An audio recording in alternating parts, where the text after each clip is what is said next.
welcome. It took a little bit of a struggle to wake Desi up to get her up here. So thank you for that lovely introduction, and I have to say I am so excited to be involved in International Guide Dog Day in this capacity. I've been connected to Guide Dog Victoria for some time now, but I'm still a relatively new first-time guide dog handler, and I am very much caught up in the awe of this incredible journey that I'm on right now with my beautiful dog.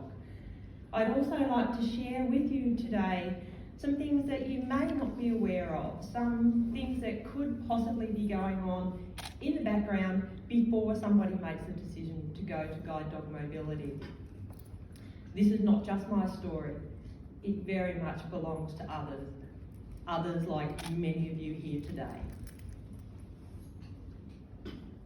So my vision loss diagnosis was in my early 20s, and it's been steadily declining ever since.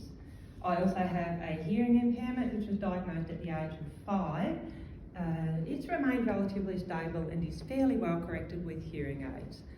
I established contact with Guide Dogs Victoria about 6, maybe 7 years ago now, when I was looking to update my white cane training skills, which I did through their orientation, mobility and adaptive technology programs. It was during this time that my vision went through quite a significant and rapid decline, and I had to confront the reality that this condition is most likely going to lead to total blindness in me, which was something that I hadn't really expected. I was of the understanding that it would just get to a certain level and that would be it. I would still be left with some functional vision, but that doesn't appear to be the case now.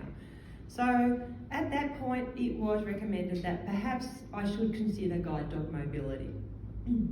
Now, it was an interesting thing.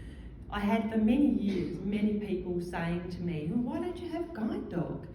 And I think it was especially given my background. I grew up on a farm, I'd been around working dogs, I was a trained veterinary nurse working in animal welfare.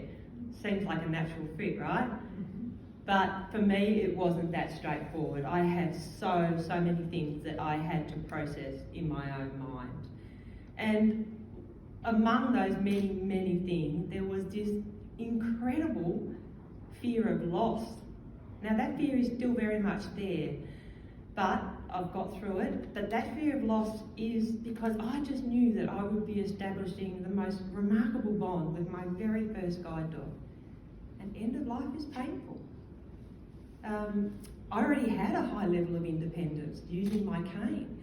So what was the dog going to give me that the cane didn't already? Could I potentially be taking a dog away from somebody who needs it more than me?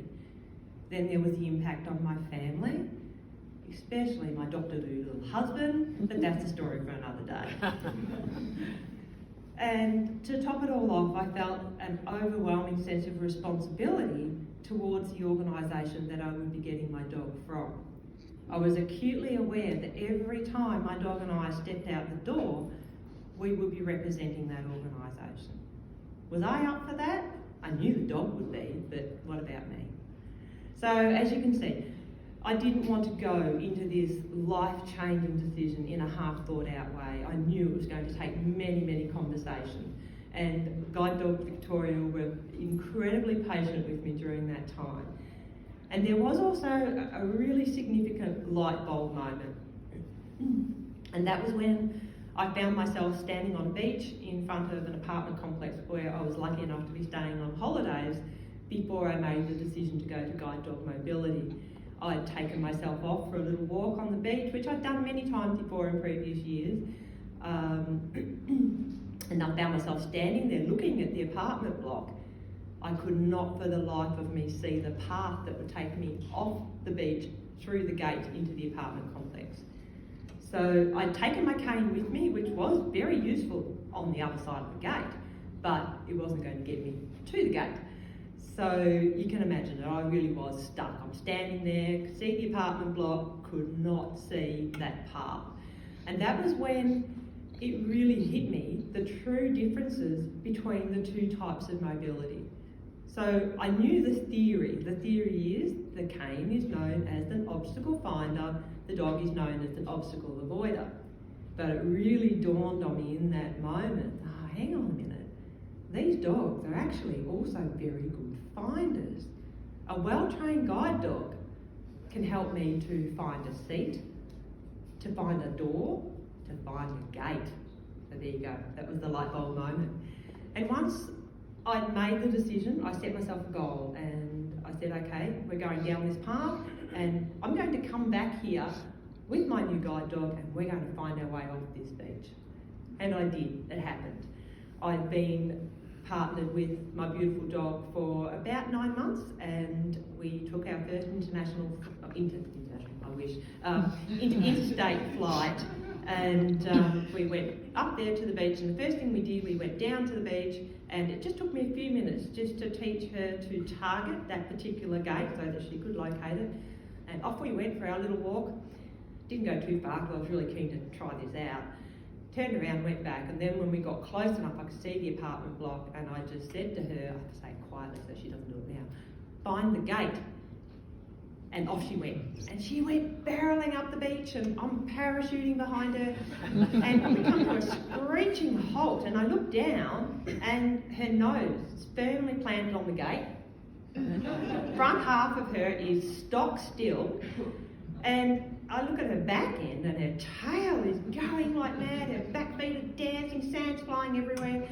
And the most awesome feeling just took over me there, and it was just overwhelming joy, relief, gratitude. It was all there, and I just said to myself, yeah, we've got this.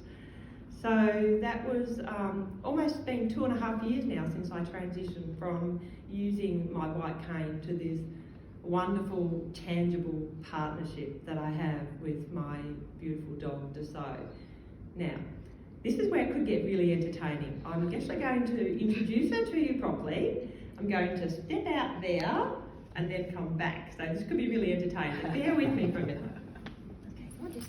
And I've got to wake her up. Come on, Jess. Up.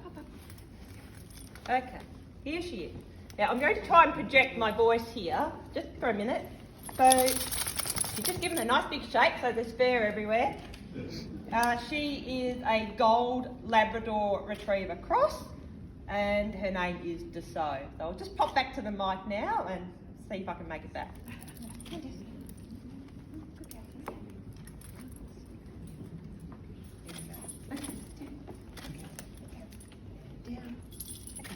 Just lay down. Okay, there we go, I made it back. So as I said, her name is Dassault and she's pretty special. Now, we all think our dogs are pretty special, but I can actually lay claim to her officially being very special, in particular to Guide Dogs Victoria. You see, Dassault here was born on the 17th of March 2017. Yes, she's just had a birthday, she's just turned 4.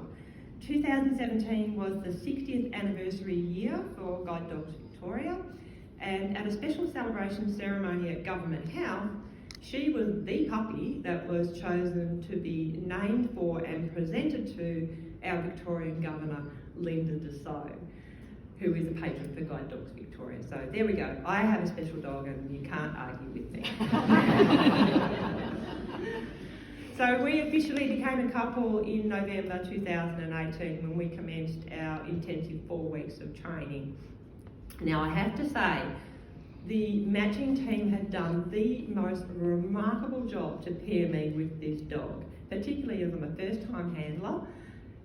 We are just so perfectly matched in everything, from our walking speed to, yes, our facial expressions. Apparently, we both have a quirky eyebrow. Mine's my right and hers is her left. So I'm not 100% convinced about that, but my sister pointed that out early on in our partnership, and although I'm not 100% convinced, it's a nice little story. So I'd also like to highlight here too the absolutely incredible job that everybody connected to Guide Dogs Victoria does to just get the job done.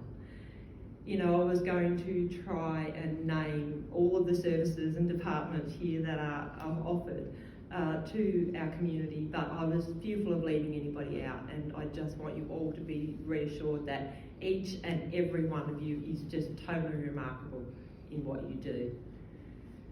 So 2020, yeah, it was a tough year, as both Karen and Ian had touched on with their inspirational words to us just earlier. And yeah, I'll say I struggled too. I'll put my hand up to say I struggled with certain components of last year. What was it that kept me going? Well, it was the fact that so many people have put so much into my dog, into me, into our partnership. And I just quite simply couldn't let all those people down. I just had to keep going. And I absolutely cannot imagine my life without this beautiful dog by my side. She's given me the confidence and the strength to just keep moving forward. And I get to live in the moment every day, thanks to her. But without your support, these remarkable creatures that we are celebrating here today just would not be able to do what they do, which is to enrich the lives of so many people. We hope that you can all walk away today secure in the knowledge that all of your outstanding contributions are so highly valued, and that you all have made a huge difference. So from Des and I, it's a huge thank you.